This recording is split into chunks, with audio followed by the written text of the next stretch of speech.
In front of me I have all the components that is going to be assembled to complete our transmission rebuild. And we've reamed out our triple gear pins, we've machined off our surfaces, we've balanced out our drums, we separated our drive plate, but we have it indexed so we know how it goes back together to where it's in balance.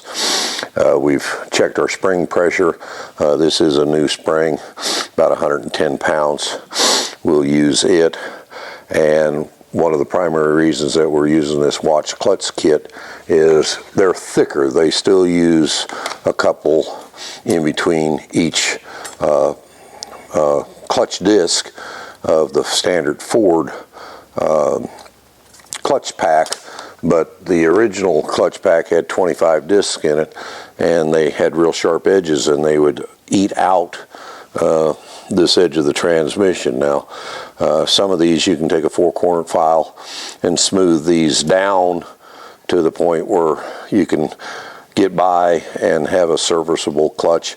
But the problem with these ridges, that serrations that get cut into this, is the discs will catch and grab, and sometimes it's kind of hard to get a good free neutral. So we've elected to go with this watch clutch. We start by lubricating up our brake drum here.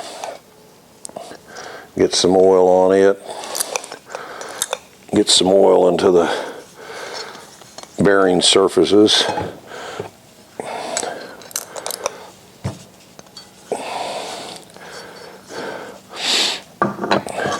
First drum that goes on is our low speed. We'd already determined that we didn't need to change out those bushings. Next is our brake drum. Need to get a little more lubrication on that, I forgot to. We're just using some ATF, 30 weight motor oil, whatever, but we just happen to have this on hand handy.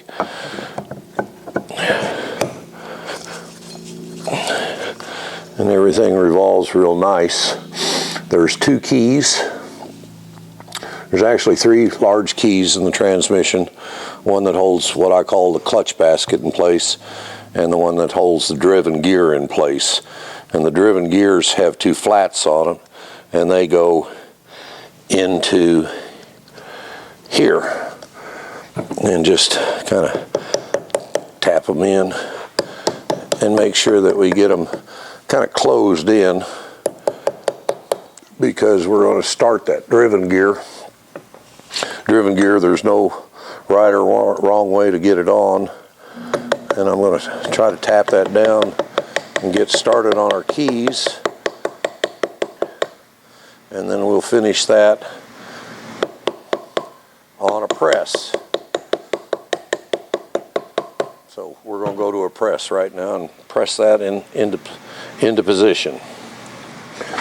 So it's important to back this up when you press this gear on. Some of them can be pretty brutal to press on. It's a press fit, and don't ask me how I know. If you don't back that up, you'll bend or break that brake drum.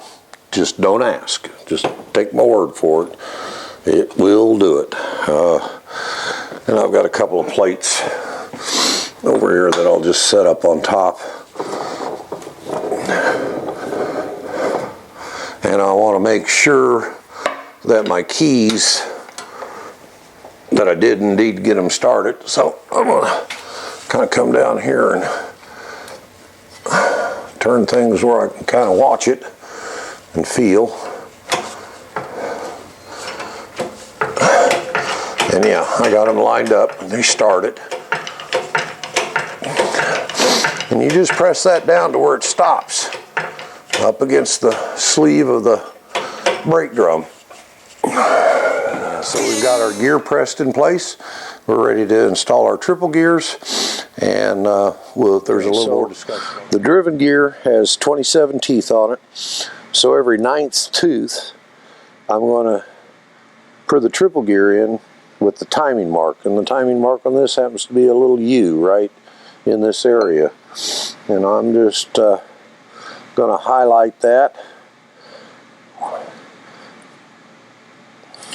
sometimes these marks are kind of hard to tell, and so the timing is where all 3 gears are in the same relation. So right here they're all in line with each other, and if I come over here just a few teeth, you can see here's a gear, and there's a gear. So it's not in time, where these are all in a row. They're in time. So every 9th tooth, I'm going to install a triple gear. So 1, 2, 3, 4, 5, 6, 7, 8, 9. 1, 2, 3, 4, 5, 6, 7, 8, 9. 1, 2, 3, 4, 5, 6, 7, 8, 9. So that's where my triple gears, if you've never done this and you've heard the comment about timing triple gears, that's what we're talking about, getting them in proper timing.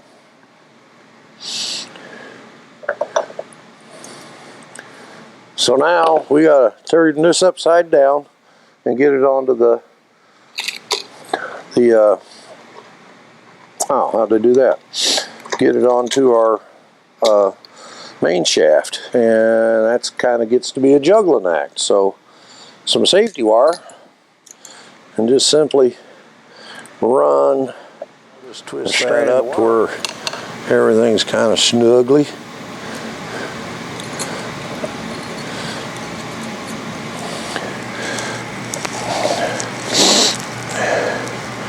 Alright, so now I can pick this up as an assembly upside down and get it installed on our triple gear pins and up inside our brake drum on our main shaft. And I'll put a little lubrication here, and we'll go over here to our flywheel, and I'm going to lube up our main shaft and our pins and get a little lubrication down here on the flywheel so the thrust surfaces all fit in place. I've lubed up our shafts and our triple gear pins.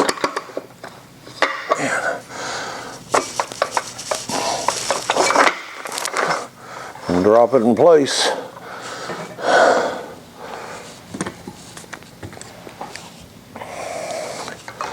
Reach in there and get our wire out of the way. Watch so you don't lose little bits and pieces of your wire. Now it's not the time to leave something in the engine that's going to cause an issue. So we've got our triple gears timed. We've got our drum assembly together. And the next step is to install. How I do it is I install the clutch basket, what I call the clutch basket, along with its set. And there's 3 washers that is used in the later transmissions as opposed to the early.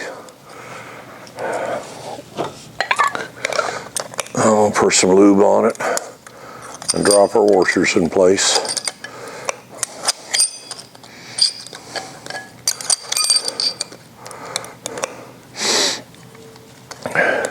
So the next thing is to install our key, and those keys are usually pretty snug, so it takes a little persuasion.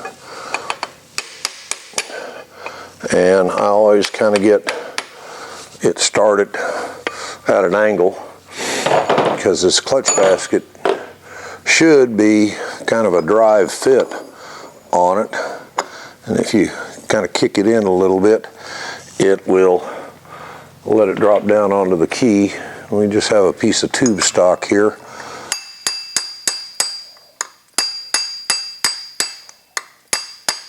And I'm going to drive that down. And I want to check the bolt that holds it in place with a cotter key will thread into a drilled in area, and it's a pretty snug fit. So I want to use a mirror and a flashlight and just kind of take a look. See, it's pretty close.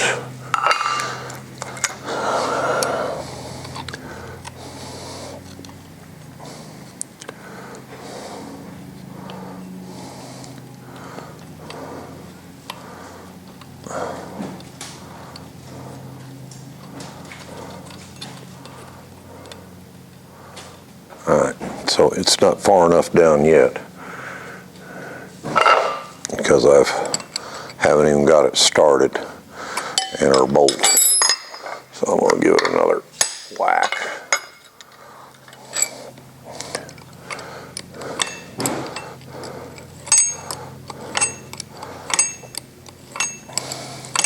And I'll run that down to where it bottoms out.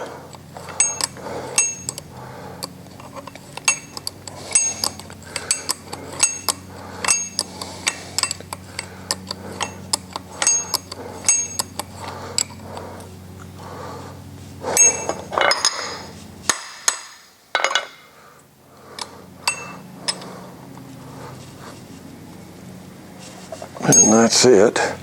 Now we'll check and see what kind of clearance we have between the assembly and our drive plate. And our goal is to have 15 to 27 thousandths here.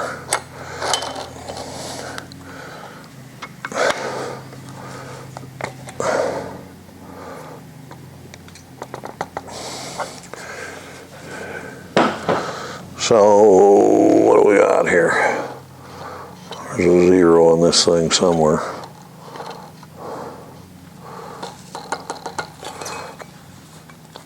All right, so I got about 10 or 12, and that's it. About 10. So this is not in the spec that we want. It's a little too tight. One of the reasons why it's not fitting together is this is a built-up transmission. It's a lot of foreign parts to each other, and so we got to fix that. The washers, the 3 washers that are in it, I think they're 42 thousandths thick.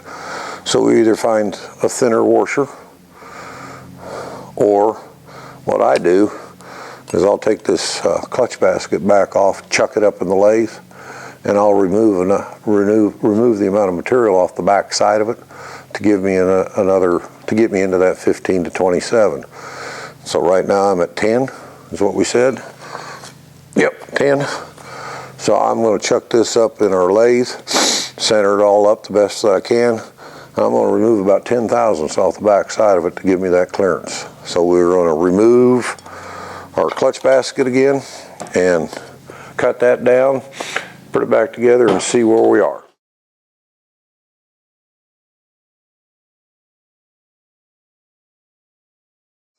Well, we've set that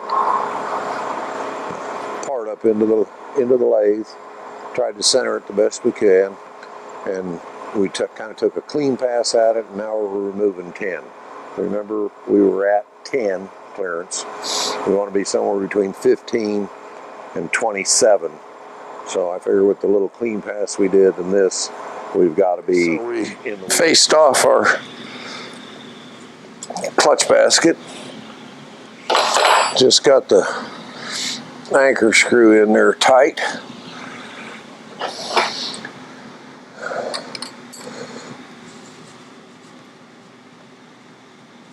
Now it's tight. And I should be greater than 15, but less than 27. And I've got about 17 or 18. We'll install our cotter key, and then we'll build up the clutch pack with our Watts clutch for the clutch ring in. Set the drive plate back on this thing where we indexed it, and bolt it all together and check our run out to make sure that we are happy with where we were when we started. We've got our set screw locked down, and you'll notice that the hole is at an angle. A lot of times I find these cotter keys have just been installed and bent over, and they really need to be in contact with the drive plate to keep it from backing out. So I always get them turned around here to where I can get a drift pin and beat that rascal down in there.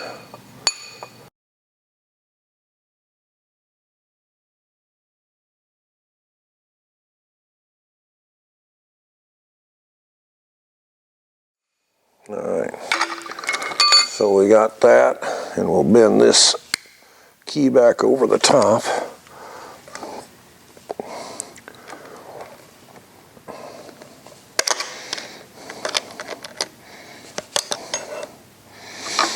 And then I just take my little drift pin here, Bill, and just go ahead and put that down in there to where it's in good contact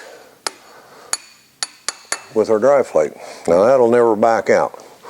Just having a cotter key stuck through there and dangling doesn't stop anything.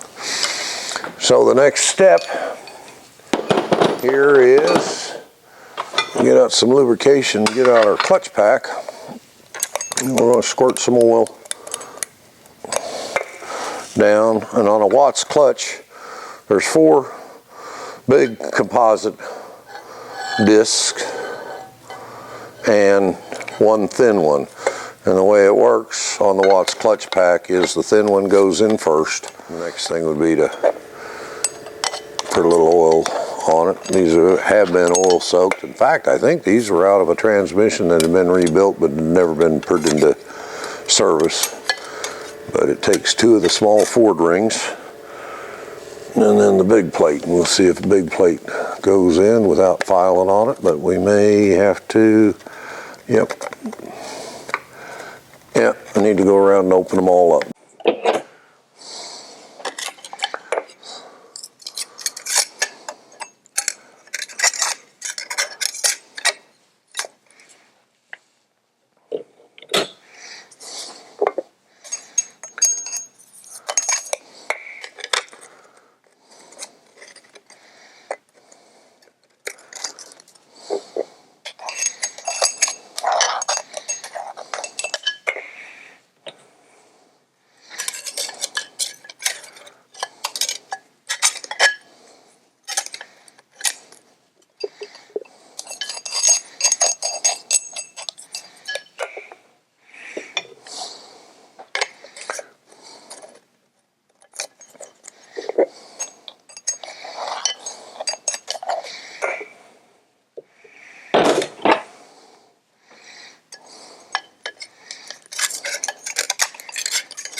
And our last disc of the 5 that's used on the Watts system.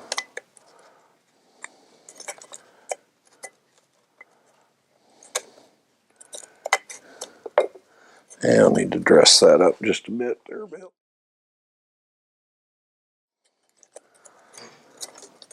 There we go. Put them in oil.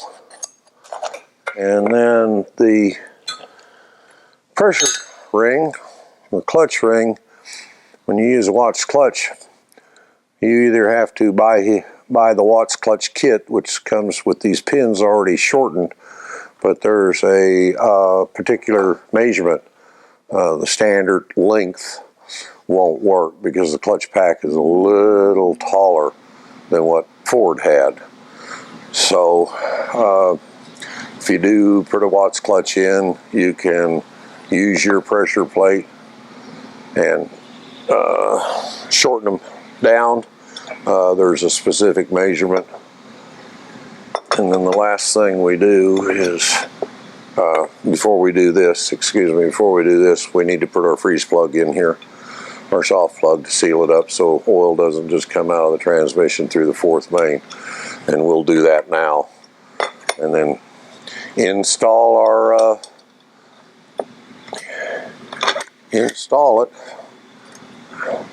and without any pressure on it, we got clearance. So time to put in the freeze plug, seal it all up. We'll bolt it all, index it to where we had it set up before, and we use a freeze plug. It's an 1/16 freeze plug that we're going to install into the drive plate, and it becomes the seal so the oil doesn't escape out through the transmission, get past the 4th main, and just make messes all over the place. And I like to use a little RTV Permatex you could use silicone, just something, and put a little daub of sealer around the edge of the freeze plug. And then I like to get, because I'm just kind of a dirty fella, I guess, there's a shoulder inside here that I like to just take my finger and get a little on and make sure I work it into that shoulder. If you don't have this in here, it pours an awful lot of oil back down through the drive line. It could work its way into the rear end. It'll leak out at the 4th main ball cap. Just makes a mess. So we'll get it gooped up, and the freeze plug is concaved, and we're going to end up with the concave in this position, and then we'll go through the back side with I use an extension because it's kind of rounded a little bit, and drive that into place. But this is just it's kind of a snug fit.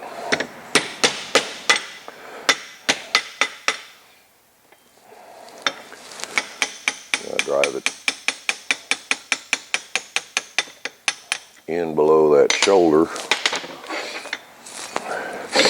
and then get it knocked over into the position that we're going to use, and then using the other end, seat it down where it belongs.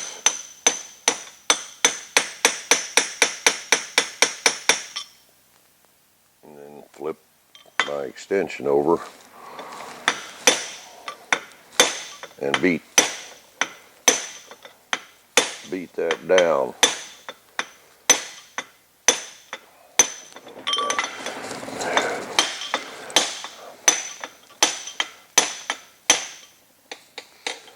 So after I've flattened that out some, our pin that holds our spring and the spring basket, I want to make sure that I can slide that pin through the holes. Okay, if I didn't flatten it down enough, that pin won't really go in there, and sometimes it's really aggravating when you go to put that pin in. If you can't, then you got to take it back. And I got a little bit of silicone that's just come up here at the top, and I'll just kind of wipe it around, make sure that it's into that shoulder, and that shouldn't leak. So we're ready to install our drive plate. The spring, this is a new spring, so it should read 105 pounds or a little more, but I've got my a set of scales. These just happen to be electronic. If you had a decent set of bath scales, you could do the same thing. We're just using a drill press, come up with whatever combination that would allow you to get on this and just press it. It could be a bar, flat stock, or whatever. But I'll set that all up and make sure that I'm reading 0. And I'm just simply going to, good sensitive scale, I'm going to come down here and pick up my spring, and I'm just going to use the arbor, and I'm measuring the thickness of the spring. So I'll get down here and I'm going to collapse that down to 2 inches. There it looks like about 2 inches, and I'm reading 114 pounds. So we got plenty of pressure. The service manual says that if this spring is less than 90 psi, you need to replace it. All of the new springs have a little more pressure than what Henry Ford had, so it's probably a good thing. If you run an old original Ford clutches, there's a lot of things that are wore in it, and so a little extra pressure doesn't hurt. But like I said, it's just basically measure the height of the spring compress the spring, whatever means you can get it compressed. Could be a set of bath scales, doesn't have to be a set of electronics. And there's about 2 inches, and I was 114, saying 113 now. So quite happy with the spring. We'll install this.